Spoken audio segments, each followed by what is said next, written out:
Bienvenue à tous pour ce nouvel opus de Zoom. Je suis en compagnie de Marc dans le sud de la France. On vient faire face à une gravière très pêchée avec un cheptel intéressant certes, mais une forte pression de pêche. Une gravière qu'on ne connaît pas, qu'on découvre au cours de cette session. Mais on espère bien faire du beau poisson, Marc. Ouais, j'espère bien. C'est une gravière, comme il disait, où il y a une forte pression de pêche. Moi j'ai déjà eu l'occasion de m'y promener, connaissant un petit peu la région. Alors j'ai entendu dire que la pêche y était difficile, qu'il y avait des poissons trophées. Tout ça, c'est m'est monté à la tête. Et finalement j'ai fini par en discuter avec Augustin et on avait planifié cette session. Et bien effectivement, je me suis laissé séduire par cette offre, que ce soit l'offre en termes de population piscicole, mais aussi dans le défi. La gravière est très belle et elle offre beaucoup de perspectives. Donc, comme vous voyez derrière nous, on est dans un cadre assez sympathique, assez joli. La faune et la flore est aussi assez belle, on est aux portes de l'automne et il nous tarde de vous dévoiler davantage de cette session que vous allez suivre à nos côtés. C'est parti!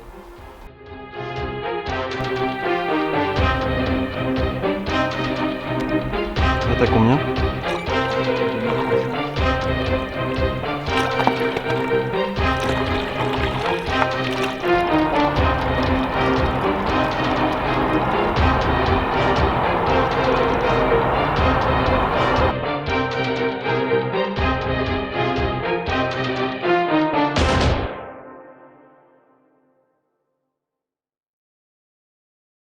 On va filmer au sort qui prend le poste de droite ou de gauche. Alors la petite pierre, pour montrer qu'il n'y a pas de triche, tu regardes pas hein. Vas-y, choisis. Attends, si tu trouves, t'es à droite. Ici? Bah t'es à droite, tu restes ici. Ok. Et moi je vais à côté. Parfait. Action. On vient de trouver un spot intéressant là en pleine eau. On a trouvé une petite cassure là. On pense que dans 6 mètres d'eau, il y aurait soit un gros herbier, soit un arbre immergé. Et nous, on s'est mis en bas de cette marche. Donc on a bon espoir pour cette nuit. Et on a encore 2 marqueurs à poser pour les cannes d'Augustin.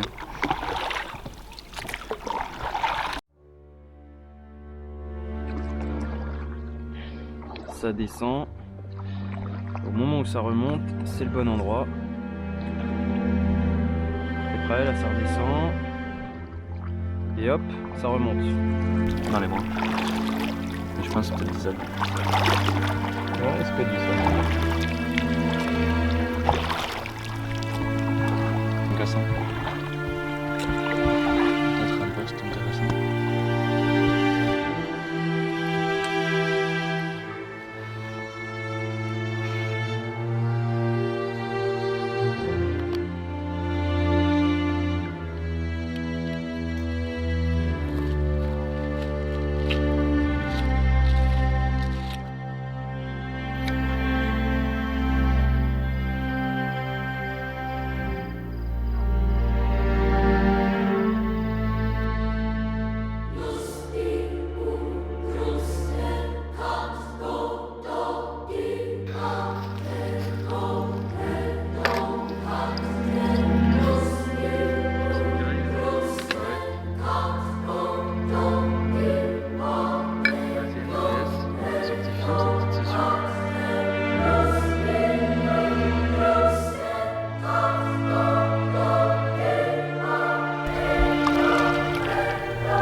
voilà le résultat de la nuit.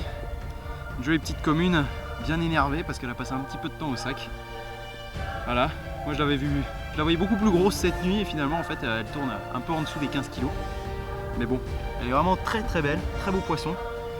Et puis bah on va les relâcher gentiment. En tout cas voilà, c'est une stratégie commune. C'est moi qui ai le poisson, mais ça aurait tout aussi bien pu être Marc. Parce que voilà, on a tiré le poste au sort et puis les spots on les a choisis ensemble. Et de façon complémentaire pour pouvoir tous ensemble, le but c'était d'avoir un résultat au sein de l'équipe. Donc ce poisson voilà, c'est un poisson de binôme, c'est un poisson qu'on est très content de faire pour décapoter et puis pour l'instant c'est le seul poisson sorti du lac depuis 24 heures donc on en est assez fiers. Et on va s'empresser de le remettre à l'eau parce qu'il nous a fait bien plaisir et donc à nous de lui rendre sa liberté.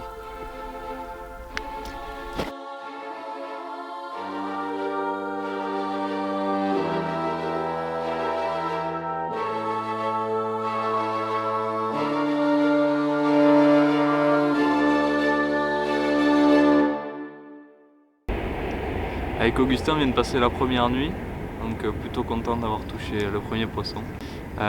Et ce matin, du coup, on s'est concentré un peu plus sondé que hier, parce qu'on est arrivé un peu tard. Les cannes étaient bien tendues, étant donné qu'on a fait un poisson. Mais là, on s'est encore plus appliqué, on a trouvé des hauts fonds, des cassures, des choses comme ça. Là, j'ai mes 3 cannes qui pêchent enfin, on est fin prêt. On a vu quelques fouilles avec l'aquascope. En tout cas, on a bon espoir pour la suite, pour cet après-midi. On va essayer de toucher d'autres poissons. Alors les 3 cannes pêche, ça y est. On a celle de droite qui pêche dans une crique. Alors la crique hier soir, elle était occupée par des pêcheurs qui sont restés jusqu'au milieu de la nuit à peu près. Et maintenant, on a toute cette zone qui est à nous. Donc il y aurait à peu près 2-3 hectares, je pense, qui sont pas du tout pêchés. Étant donné que maintenant, il n'y a plus qu'une équipe en face de nous. Donc c'est une opportunité de faire peut-être un poisson qui serait dans cette baie là, qui serait tranquille. On a mis ça sur un petit plateau, à peu près 4 mètres de profondeur, avec une bouillette et un montage bonhomme de neige, tout simple. Ensuite on a la canne du milieu, celle-ci on l'a posée, pareil à un tombant mais beaucoup plus profond. Là on pêche plutôt au milieu du lac dans une profondeur de 7 mètres avec une pop-up décollée. On a vu pas mal d'activités ce matin sur cette zone-là, beaucoup de sauts en surface. Alors il n'y avait pas forcément que de la carpe, il y avait certainement des blancs et des carnats. Mais il y a beaucoup d'activités. On a vu beaucoup de fourrage à l'écho. On a beaucoup d'espoir encore sur cette canne-là.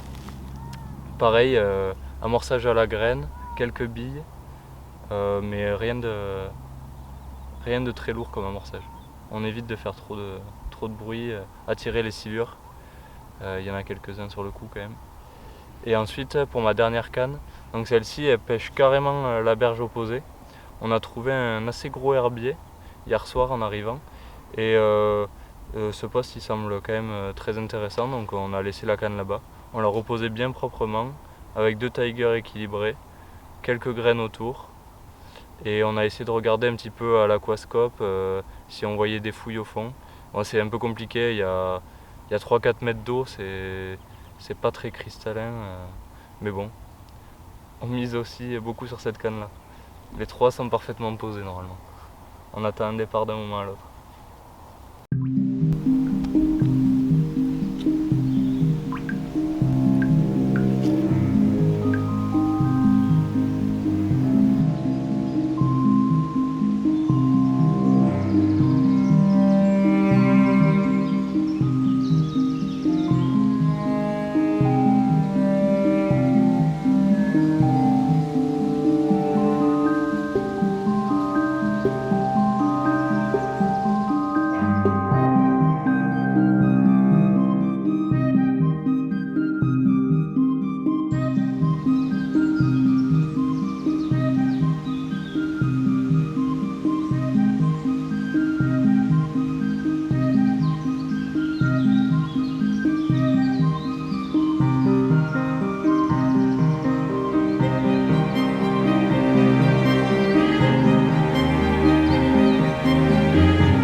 veux que je rame ou pas? Ok.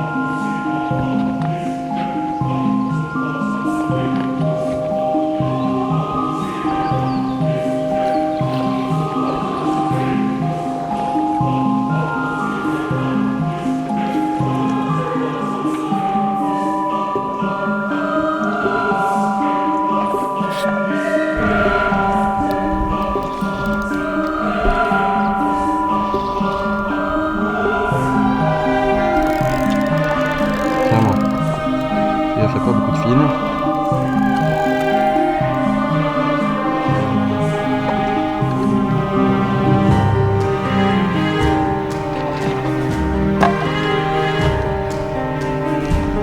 J'arrive avec la pisette.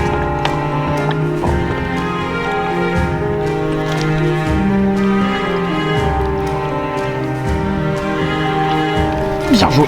Yes, excellent. Attends, avant que je fasse de la merde.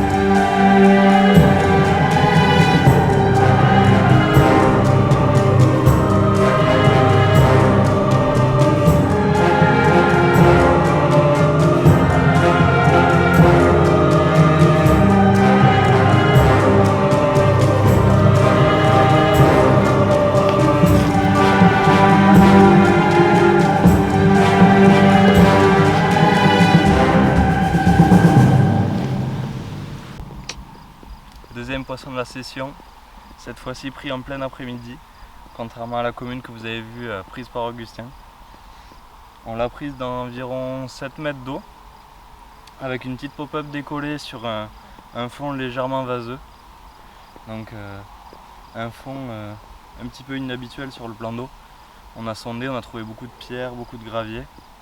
Et quand on a vu cette tache de vase, on s'est dit que ça valait la peine peut-être de mettre un montage. Et nous voilà récompensés. On espère que ça va continuer ainsi et qu'on va pouvoir vous montrer d'autres poissons.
Ce soir au menu, c'est pommes de terre sautées au gras de canard et bien sûr le magret qui va avec, un peu de gruyère avec tout ça et on a de quoi bien manger pour ce soir en espérant qu'on arrive quand même à se réveiller cette nuit pour les poissons.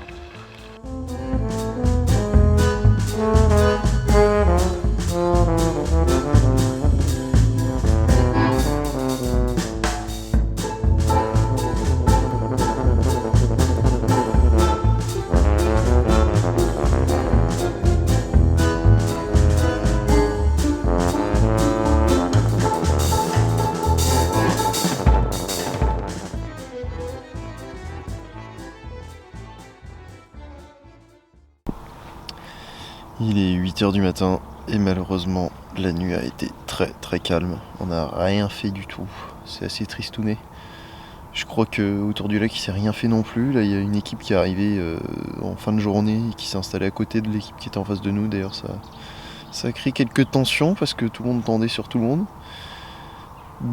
Enfin bon, au final il n'y a pas eu de départ je crois pas. Marc doit encore être en train de dormir donc je vais voir si lui il a entendu quoi que ce soit. Enfin personnellement j'ai absolument rien entendu. Voilà, c'est la pêche, hein. Parfois on y croit dur, la météo est top, on pense avoir tout bien fait, bien posé, les poissons ils ont décidé que non. Et aujourd'hui c'était le cas. Bon, il reste encore une bonne dizaine d'heures, il reste 10 heures de pêche, hein. On peut encore faire du poisson, ça c'est sûr, et il suffirait d'une touche pour complètement inverser le moral des troupes. Mais enfin bon, pour l'instant là c'est quand même un peu tristouné. Ça va venir, c'est ce qu'il faut se dire, ça va venir. On va rien toucher je pense, on va tout laisser en place pour que ça pêche propre. Il y a plusieurs spots où on sait que ça pêche très bien, enfin tous les postes on sait que ça pêche bien, et plusieurs spots on sait qu'il y a du poisson parce qu'on en a fait. Donc il n'y a pas de raison, il faut juste qu'elles décident de s'alimenter ou qu'il y en a une qui soit un peu moins futée que les autres et qui se disent tiens, une belle bouillette, 2 belles tigers, allez hop, à l'apéro. Voilà, bon on va vous tenir au jus minute après minute, et puis s'il y a quelque chose, évidemment ce sera avec plaisir qu'on vous les montrera. Moi je vais me réveiller tranquillement, me faire couler un petit café et puis attendre le départ.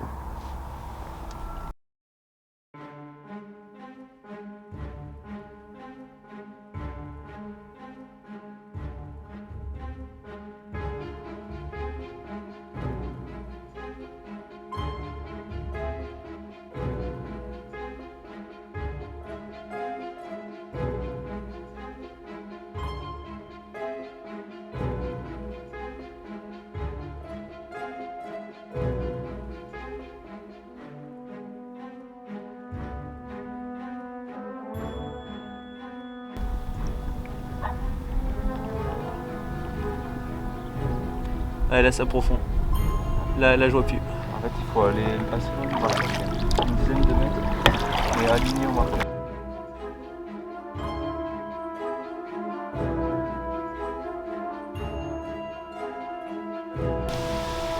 Bon Marc est parti faire un petit tour du plan d'eau, aller discuter avec les autres pêcheurs, voir un peu les résultats qui se sont faits, notamment quelqu'un qui pêche un peu plus haut et avec qui on n'a pas pu discuter parce que l'autre pêcheur on a pu discuter un peu avec lui. En attendant, les conditions météorologiques sont en train d'évoluer minute après minute, le vent se renforce lourdement, une sorte de mistral est en train de s'installer. Ça devrait être très bon pour la pêche, là on y croit, enfin j'y crois très fortement. Ça nous souffle vraiment vers chez nous, c'est en train de vraiment de pousser vers la petite baie qui est sur notre droite où il n'y a plus de pêcheurs, il n'y a plus de pression de pêche, donc finalement on est un peu tout seul sur cette partie du lac. Après bon ça reste la pêche, hein, les pronostics c'est bien, les résultats c'est mieux. Pour l'instant je suis au stade de pronostic. Et je pense que ça peut dérouler d'une minute à l'autre. Ce qui m'embête, c'est que voilà, le fait de me retrouver tout seul et d'avoir Marc qui est parti faire un petit tour, s'il y a un départ, je me retrouve tout seul à gérer globalement 6 cannes, et dont certaines qui sont proches d'obstacles, où je vais avoir du mal à ramer et avoir le bateau en même temps. Bon, pour l'instant, c'est pas non plus, on déroule pas non plus comme des porcs, donc la statistique voudrait me faire dire qu'on ne devrait pas avoir de poisson là, pendant les 20 minutes pendant lesquelles il va s'absenter. Néanmoins, voilà, je suis pas très rassuré, mais je pense que il y a la place, il y a vraiment la place, et plus le temps passe, plus la place augmente. Le soleil est en train de tomber doucement, il va être 18 h. Voilà, et on arrive dans les meilleures heures de la journée. On croise les doigts.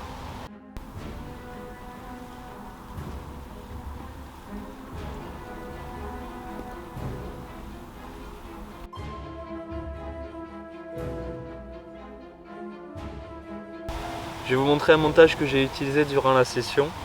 Ça nous a permis d'attraper le premier poisson. Donc en fait c'est un montage avec 2 tigers, semi-rigide, semi-souple en terminaison. Je vais vous montrer tout ça, comment ça s'articule, et c'est assez simple à réaliser, vous allez voir. Ce montage, comme je vous ai dit, alors c'est pour pêcher à la tiger. Moi j'en mets 2, comme ceci. Il y en a une que je vais laisser dense et il y en a une que je vais percer, où je vais mettre un insert en liège. Vous allez voir, ça va faire un peu comme une pop-up. Donc bien sûr il va me falloir un hameçon. Vu que c'est des petites zèches, j'utilise un hameçon taille 6. Alors il y a plusieurs formes qui existent sur le marché. Celle-ci, c'est un wide gape. C'est très bien adapté.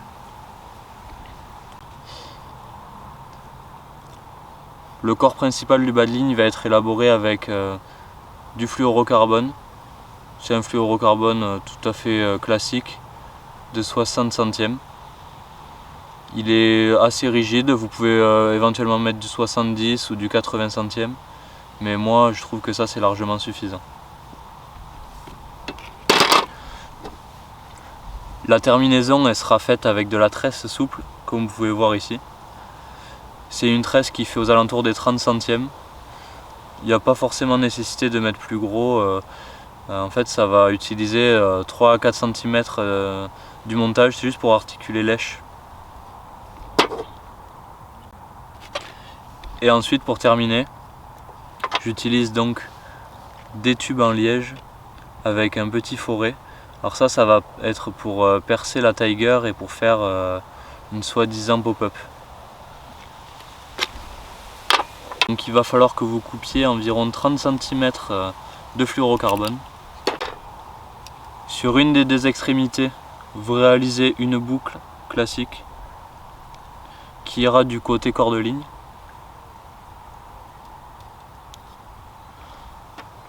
Bien sûr, on mouille et on serre.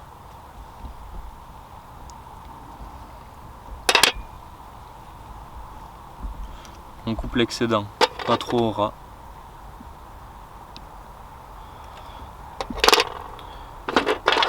Histoire de pouvoir brûler un petit morceau qui servira de butée au nœud si jamais il coulisse.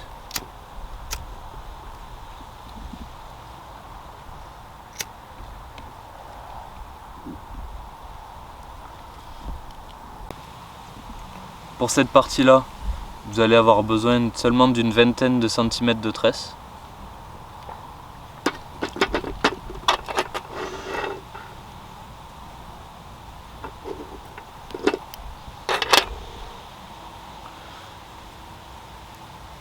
Vous réalisez également une petite boucle.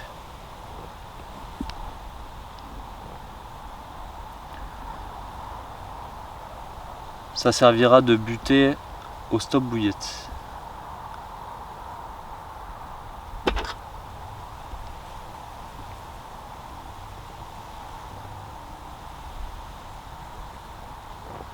Je serre mon nœud.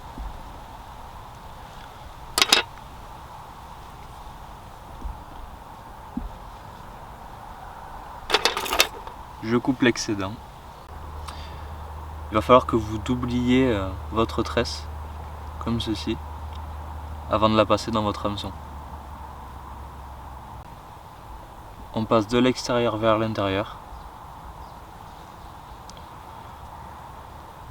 comme ceci. Vous faites dépasser la boucle d'environ 4 cm.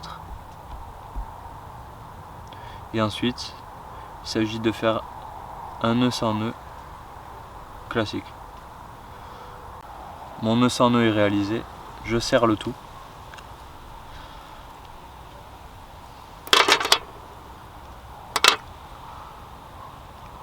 Je coupe mon excédent. Maintenant que cette partie est réalisée, on va pouvoir assembler la partie rigide et la partie souple. Pour relier la partie rigide et la partie souple, vous allez devoir réaliser une boucle. Vous pouvez soit utiliser des agrafes qui se trouvent dans le commerce avec une pince de ce style, ou alors vous pouvez tout simplement réaliser une boucle classique comme on a fait de l'autre côté. Ma boucle est réalisée, maintenant j'ai plus qu'à assembler les deux morceaux. Les deux parties sont reliées. Maintenant je vais vous montrer comment j'èche des Tiger. C'est assez personnel, mais moi j'en utilise une avec un insert en liège, une dense, mais rien n'empêche d'en mettre deux denses ou deux équilibrées. Après c'est à la guise de chacun. Pour la Tiger équilibrée, j'utilise donc un foret que vous trouverez facilement dans le commerce, une Tiger. Vous la percez en plein milieu. Ensuite vous allez avoir besoin d'un morceau de liège comme ceci. Le mieux c'est de l'insérer directement dans la tiger. Et juste avant qu'elle arrive à fleur de l'autre côté, vous la coupez. Tac. Et vous finissez de l'insérer. Comme ça c'est affleurant des deux côtés. Donc on prend cette première tiger. Il faut percer le liège en travers pour être sûr qu'il s'en aille pas. Ensuite la tiger dance. On met tout ça sur le cheveu. Et bien sûr on termine avec un stop bouillette. Voilà donc le résultat final. On a un montage qui se pose facilement en bateau, étant donné qu'on a une partie rigide en fluorocarbone. Ça va éviter les emmêlements à la dépose. Et éventuellement aussi, ça va éviter d'être gêné par les indésirables. Les blancs qui peuvent aller tirer sur les tigers, ça va vous emmêler le bas de ligne à la longue. Là vous êtes sûr que c'est pêchant. Étant donné la rigidité du fluorocarbone, votre bas de ligne il va se poser naturellement droit sur le fond. Et ensuite vous gardez quand même une certaine souplesse, étant donné que vous avez les 2 derniers centimètres du bas de ligne qui sont en tresse souple. Donc ça laisse une liberté de l'appât. Le poisson il peut prendre et relâcher assez aisément. Alors après la petite présentation du montage et le volet technique présenté par Marc, moi je vais vous parler davantage d'appât. Donc au niveau de la stratégie d'amorçage, on ne benne surtout pas, on met des toutes petites taches espacées sur des cercles de 2 mètres de diamètre, 3 mètres de diamètre à peu près pour être assez localisé, mais pas être non plus trop étalé parce qu'on va pas mettre beaucoup à manger, parce que les poissons ils sont pas très nombreux, ils vont pas se nourrir de façon en frénésie alimentaire, ou du moins s'ils venaient à être en frénésie alimentaire on augmentera la quantité d'amorçage, mais pour un début on reste sur quelque chose d'assez modeste. Donc vous avez une petite pelle comme celle-là, on n'en met pas plus de 2. L'amorçage est composé de noix tigrées qui vont permettre un petit peu d'avoir des graines qui vont être mangées par des carpes a priori, mais aussi éventuellement par des brèmes, mais surtout par des carpes. Du babycorn pour vraiment marquer le fond et avoir une dissolution au fond de l'eau et de l'activité. Du chènevis, parce que le chènevis on sait que les poissons en raffolent, c'est vraiment quelque chose de très attractif. Les carpes en raffolent, mais également les blancs en raffolent, donc on en met une proportion assez importante. Et puis ça va permettre un petit peu d'avoir de l'activité autour du cou et éventuellement attirer la curiosité des carpes. Enfin, dans ce qu'on pourrait appeler une sorte de spot mix, on va avoir du maïs doux. Le maïs doux ça va apporter le côté coloré, donc du jaune. Et également un petit peu ça va rappeler le babycorn et ça va être aussi quelque chose de très attractif. Les carpes elles en raffolent également. Et puis ça va être un peu plus sélectif. Les petits gardons vont pas pouvoir les manger, les gros gardons vont pouvoir s'en alimenter, les brèmes. Enfin voilà, on essaye d'avoir un peu de diversité pour attirer un peu tout le monde, avoir quelque chose qui va permettre d'attirer la blanchaille sur le cou, mais également les carpes. Et par ailleurs, on va venir un petit peu couronner cet amorçage, donc ce spot mix qu'on amorce à la coupelle, par quelques bouillettes, donc des bouillettes en 20 mm ou en 15 mm, qu'on va venir éparpiller autour du cou. Il s'agit environ d'une vingtaine, grand maximum une trentaine de billes qu'on étale là. Le but c'est vraiment de faire des petites bouchées pour que si par hasard il y avait 2 ou 3 poissons qui venaient sur la zone, eh ben, ils puissent tout nettoyer et qu'il n'y ait pas de surplus et qu'on soit sûr de faire un départ. C'est la théorie. Pour l'instant ça fonctionne et puis surtout on en a retrouvé beaucoup dans les tapis de réception, donc on sait que ça marche et qu'elles s'en alimentent. Les poissons restent tatillons et restent évidemment méfiants et ils connaissent la chanson, donc on n'enchaîne pas les départs, ça c'est assez classique. Ceci dit, pour l'instant on est plutôt pas trop mal loti et pas trop mal récompensé. D'ailleurs, il est 12h13, on va pas tarder à aller amorcer.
C'est ici que s'achève cet épisode de Zoom, j'espère qu'il vous aura plu. Donc on aura aimé évidemment vous montrer, et puis on aura aimé capturer plus de poissons, des plus gros, c'est toujours pareil, hein, la pêche on veut toujours plus. Donc on reste un petit peu sur une petite note d'amertume. Ceci dit, on s'en sort quand même pas si mal. Ouais, on est plutôt content quand même d'avoir touché quelques poissons. Quand on voit les équipes qu'il y a autour du lac qui n'ont pas réussi à sortir de poissons, on se dit qu'on s'en sort plutôt bien. On n'a pas touché le plus gros du cheptel, bien que les poissons qu'on ait touchés sont déjà très jolis. Et on viendra peut-être éventuellement une prochaine fois essayer de toucher un des jolis poissons qui nagent ici. Et on espère tout de même que toutes ces images vous auront plu. Et on retrouve très bientôt dans un nouvel épisode de Zoom. Allez Zou, c'est parti.